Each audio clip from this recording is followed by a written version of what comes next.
Ağdərənin Həsənrız kəndi növbəti sakinlərini qarşılayır. Bu mərhələdə 20 ailə öz yurduna qovuşur. Hazırda əməkdaşımız Elnur Tofiq Tərtərdə köç karvanının yola salındığı ərazidədir. O bizə köçün təfərrüatlarını danışacaq. Elnur efirdəsiz, söz sizdədir, buyurun.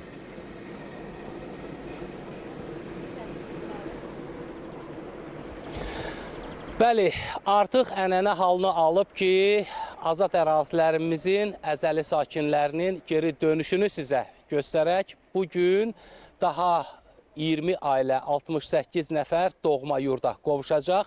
Hazırda biz Tərtərdəyik və görüntüləri sizə təqdim edirik.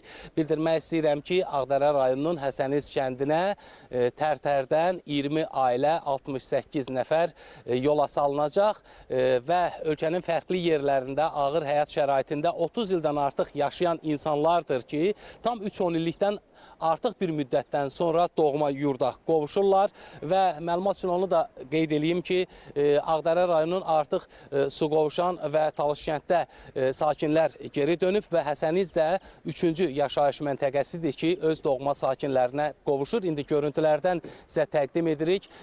Geri dönən insanların ev əşyalarını daşıyan yük maşınlarını görürsünüz, sakinləri görürsünüz və əlbəttə hər kəs sevinclidir.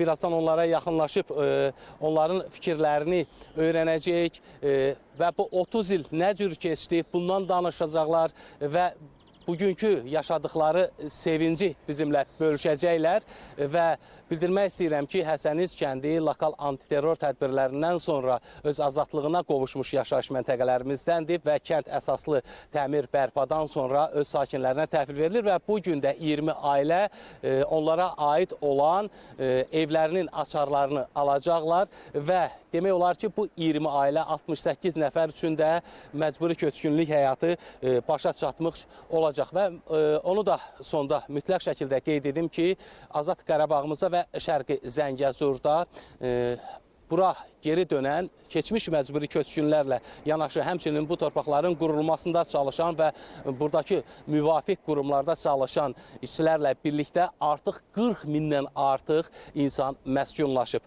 Əlbəttə, qarşıdakı xəbər saatlarının birində reportajımız da olacaq. Mənim isə Tərtərdən çatdırmaq istədiklərim bunlardır, söz sizdə. Çox sağ olun, ətraflı məlumat üçün, köçlə bağlı bizə son məlumatları bölüşdüyünüz üçün.